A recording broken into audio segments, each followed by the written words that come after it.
chers lecteurs et chers consommateurs. Aidez-nous et le réseau Plus que Pro à protéger, défendre les droits et les intérêts qui sont les vôtres et ceux de nos chers consommateurs de France. Et combattre le cancer que constituent ces pseudo-youtubeurs de l'intox et la désinformation. Parce que nous on ne triche pas de calomnie, on dit la vérité. Vous avez l'opportunité de vous abonner à la seule chaîne YouTube qui vaille. À vous de jouer. Merci de nous avoir donné votre confiance. Des autotransacts Talence, réseau Plus que Pro pour la défense consommateur, évidemment, le garagiste de par lequel le client a fait acquisition du véhicule, un Nissan. Évidemment. C'est quoi ça? C'est un Qashqai plus 2. Ouais.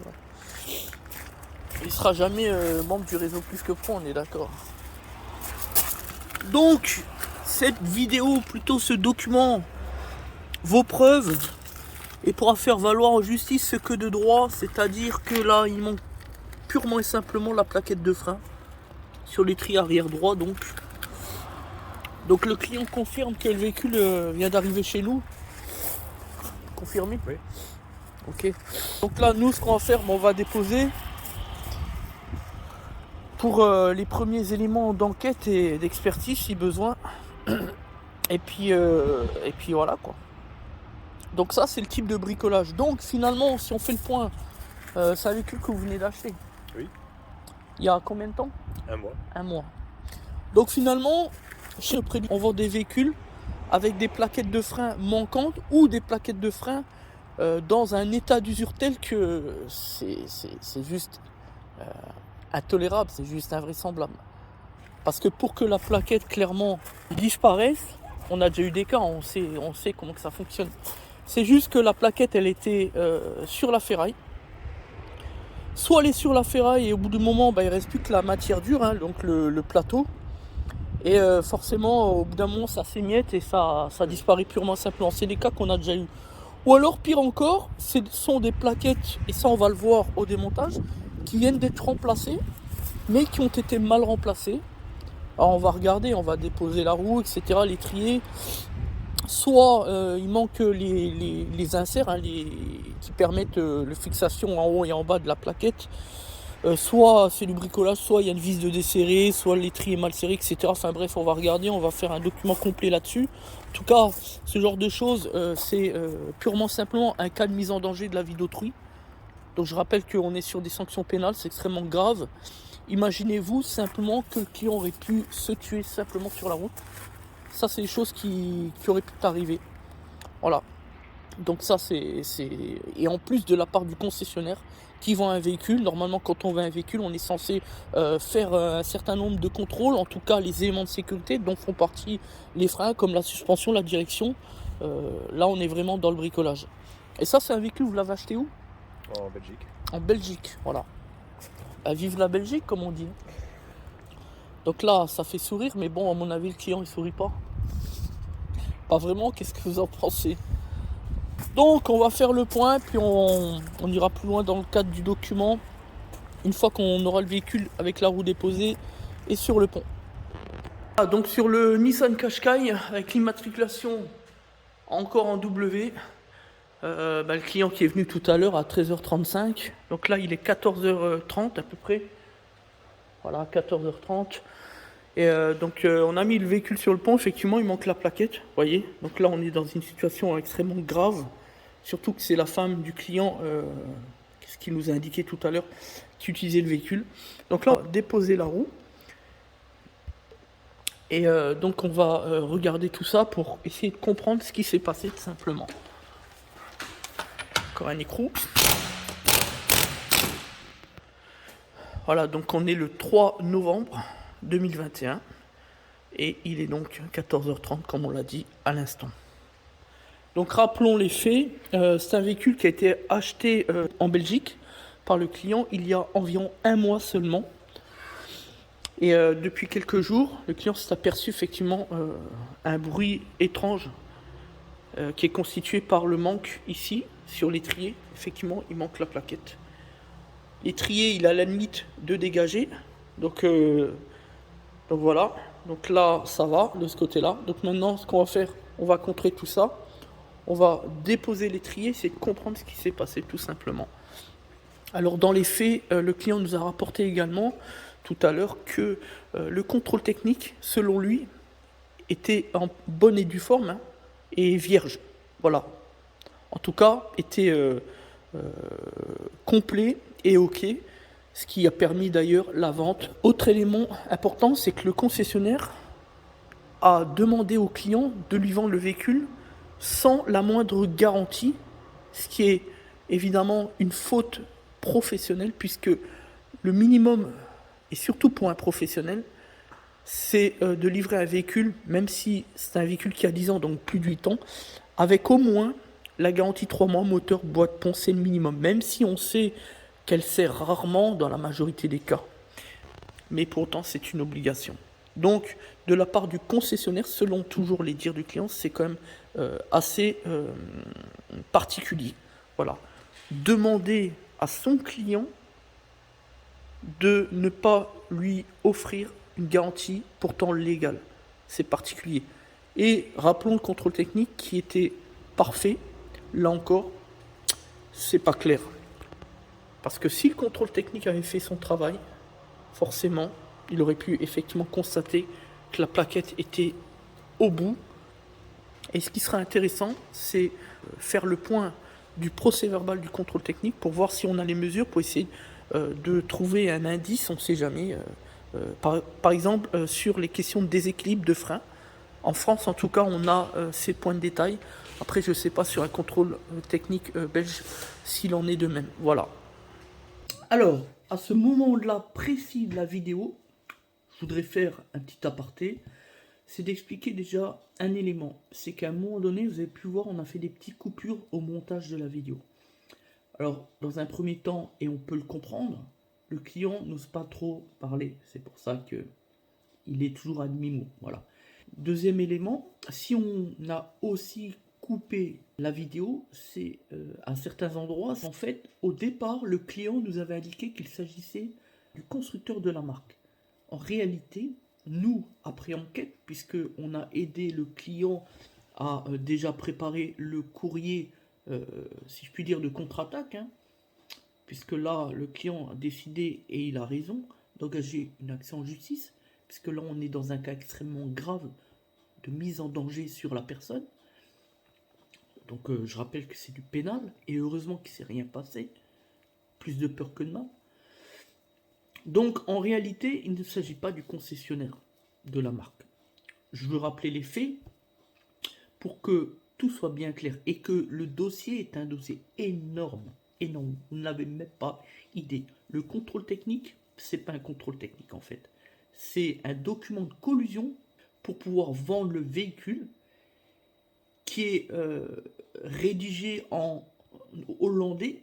Donc, il y a eu un travail de traduction dedans que nous avons dû exécuter pour comprendre qu'en réalité, il ne s'agit ni plus ni moins qu'un contrôle visuel de l'état général du véhicule.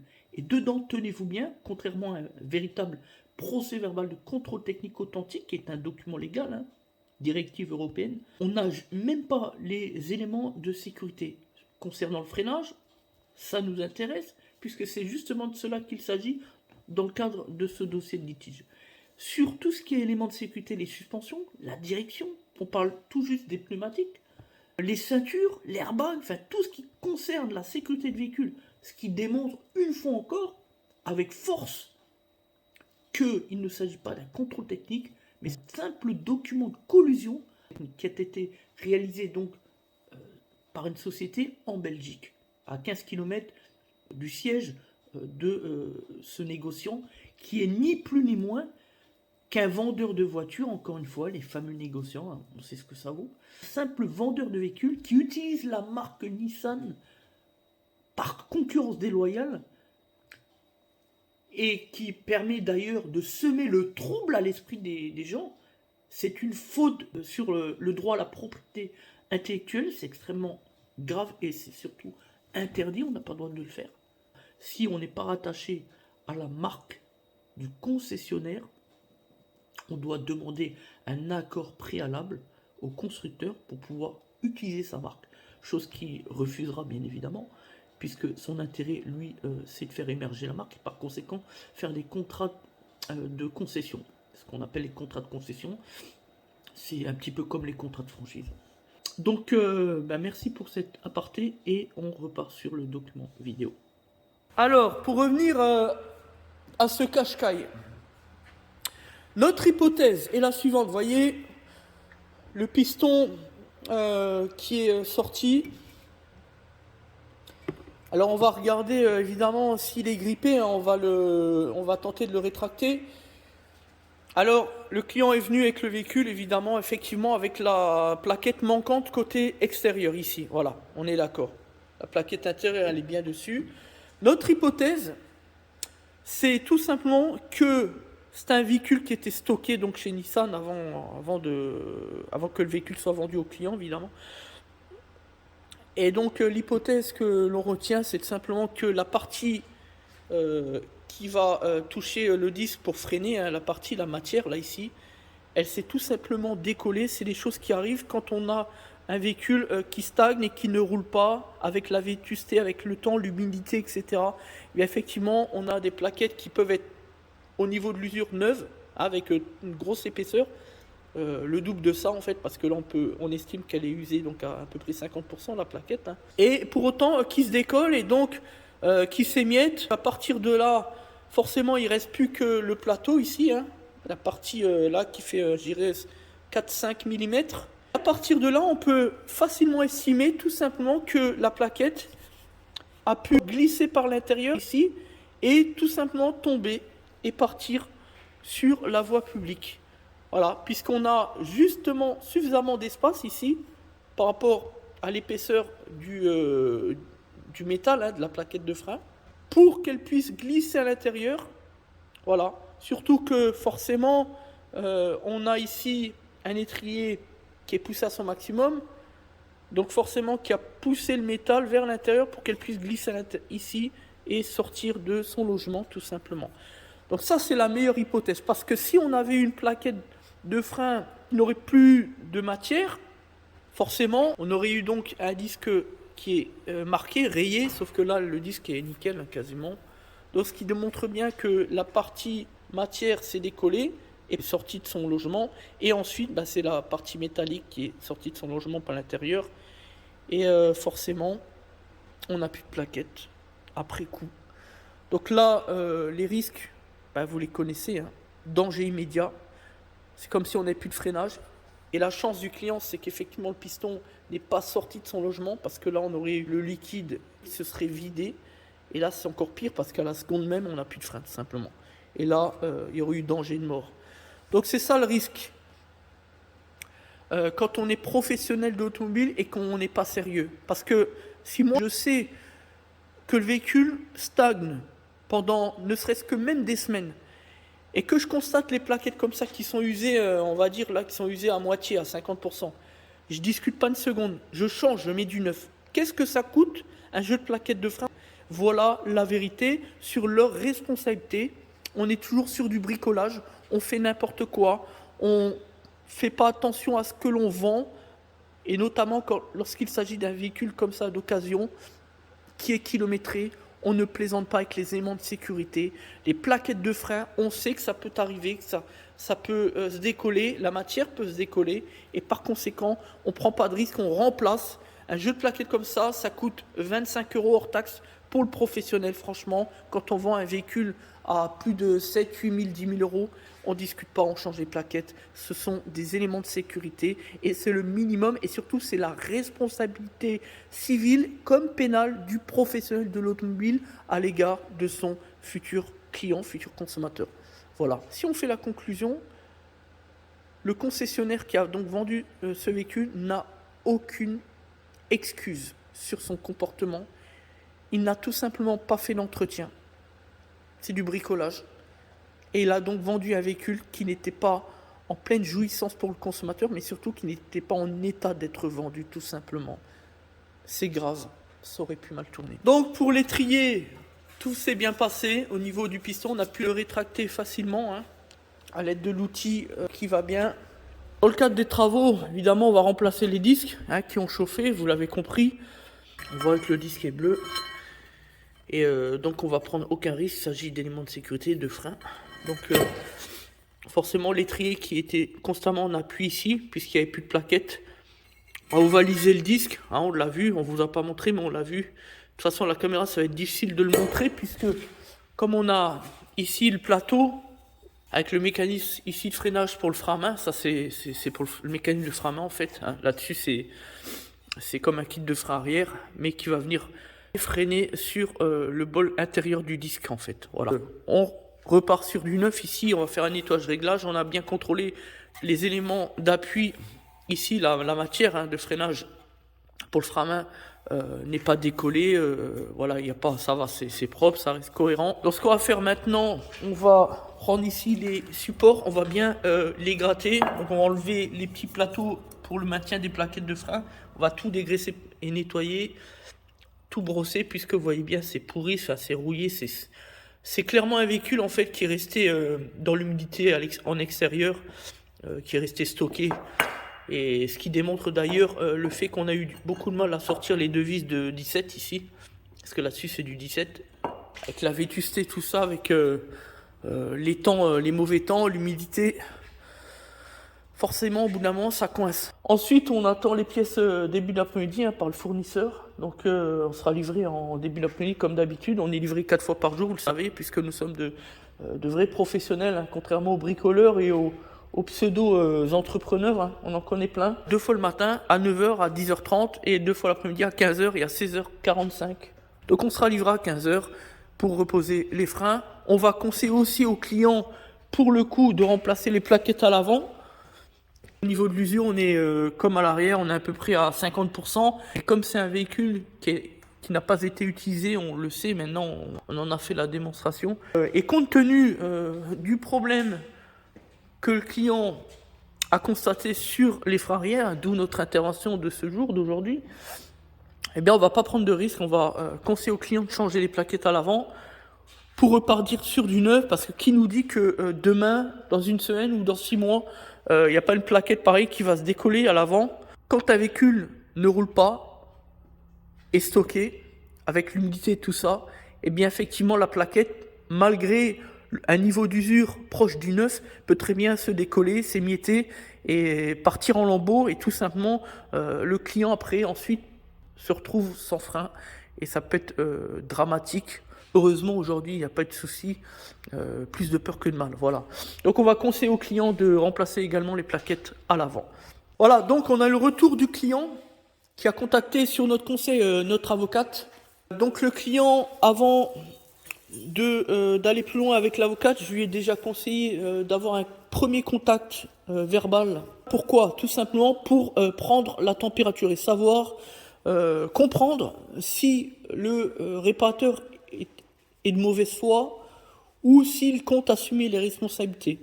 Donc évidemment, nous, avec notre expérience, on a conseillé aux clients une manière de faire, une méthodologie verbale pour poser les faits. Par exemple, on lui a dit, allez directement à l'essentiel, expliquez clairement la situation et soyez précis, concis, dites exactement ce qui s'est passé, donnez la conclusion du garagiste qui a pris en charge le véhicule, c'est-à-dire nous.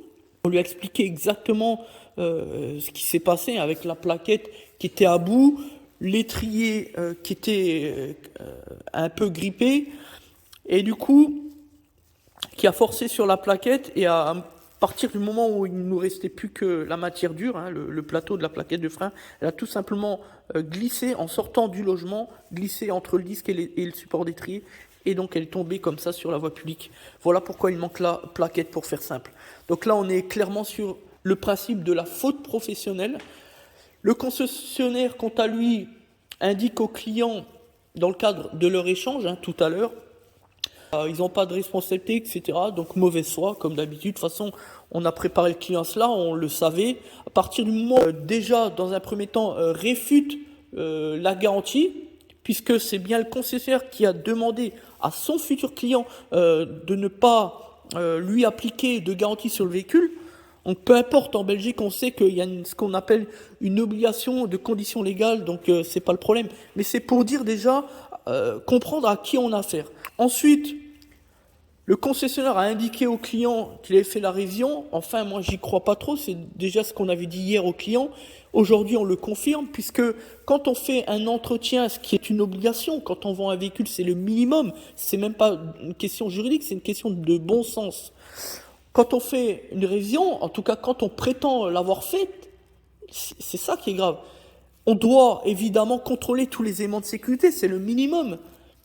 En tout cas, à partir du moment où on déclare qu'on a fait la révision, on peut venir dire que on n'a aucune responsabilité, puisque les éléments de sécurité sont directement impactés dans le cadre de la révision.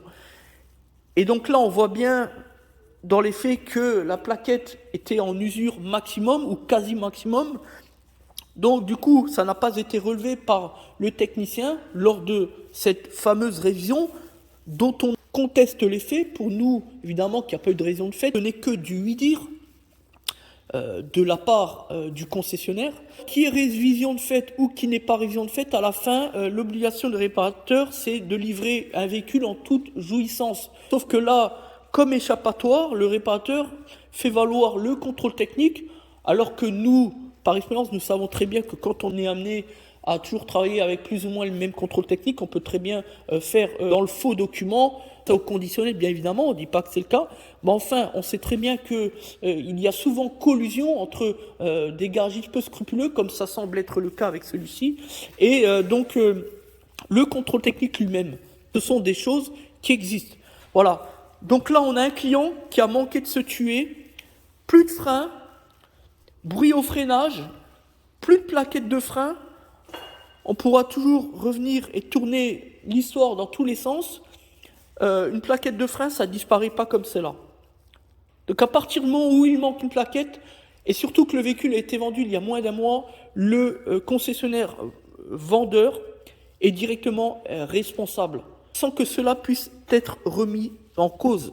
Voilà la vérité. Donc on est face à de la mauvaise foi comme d'habitude.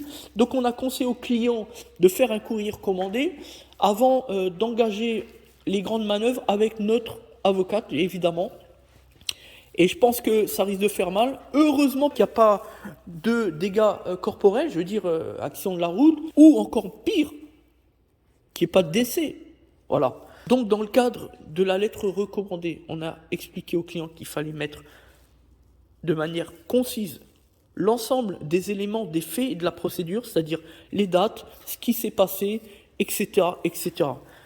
Et puis on a proposé au client d'y mettre notre touche technique et juridique pour donner encore plus de poids au document. Voilà. Donc maintenant on attend les suites. Les suites, c'est qu'on va recevoir donc les pièces cet après-midi, faire les travaux pour pouvoir livrer le véhicule demain au client. La deuxième partie des suites, c'est de faire le courrier en recommandé. On n'oublie jamais, le courrier doit être au minimum en recommandé ou par lettre de signification par voie d'huissier de justice. Il ne faut pas l'oublier, puisque ces deux derniers éléments ont une vraie force probante devant les juridictions. Faire un courrier simple, ça ne sert strictement à rien. Idem pour le contact verbal, il doit être bref, précis, épuré et net. Et surtout, il doit être énergique et ferme devant l'opérateur. Et d'une manière générale, si on voit qu'on a affaire à la mauvaise foi, on met un terme immédiat à la discussion. Voilà comment qu'on met la pression sur un concessionnaire qui est de mauvaise foi, qui est incompétent et surtout qui a mis en danger l'intégrité des propriétaires du véhicule. C'est une honte, c'est un scandale, c'est une infamie. Et d'un point de vue juridique, de toute manière, en droit automobile, quand on est réparateur et quand on est exactement dans ce cas de figure, le réparateur n'a absolument aucune chance en justice, il faut bien le comprendre. Et dernier point sur les frais d'avocat, c'est ce que le client tout à l'heure nous a opposé. Il avait peur que ça lui coûte très cher, etc. On l'a rassuré là-dessus. Nous, on a l'expérience, on sait comment que ça fonctionne, les procédures, etc. Et surtout, on lui a conseillé notre avocate qui est vraiment très bien, très compétente et qui est très humaine aussi. Voilà donc la fin des travaux pour le Nissan Qashqai. Il est 18h20. Donc on fait un petit peu des heures sup pour le client, mais il n'a pas le choix, il faut qu'il vienne récupérer le véhicule ce soir, hein, pour ses enfants, tout ça. Et donc voilà, donc là on vient de terminer les freins, on est d'accord, on vient de réaliser l'essai sur route. Donc tout va bien, cette fois-ci il y a bien une plaquette, hein. Ça pourrait prêter à sourire, mais voilà. Cette fois-ci il y a bien une plaquette, voilà. Donc on a changé disque plaquette à l'arrière, rappelez-vous, ici il manquait purement simplement la plaquette, puisque elle était tellement usée qu'au bout du compte, elle était finalement glissée entre l'étrier, le support et le disque, et donc elle était tombée sur la route. Voilà. Donc voilà quels sont les dangers lorsqu'on ne vérifie pas ses freins. Et voilà, ça peut tourner au drame, faut pas l'oublier. Voilà. Donc là, on a aussi remplacé les plaquettes par mesure de sécurité devant, plaquettes de frein, puisque les disques sont en bon état. Il faut savoir que, compte tenu des événements récents, on a préféré remplacer les plaquettes, même s'il restait à peu près la moitié, hein, 50%. Mais en termes de vétusté, rien nous dit qu'on aurait pu retrouver effectivement une plaquette de frein dans un état pitoyable. Une plaquette par exemple qui part en lambeaux, qui s'effrite, qui s'émiette. Voilà.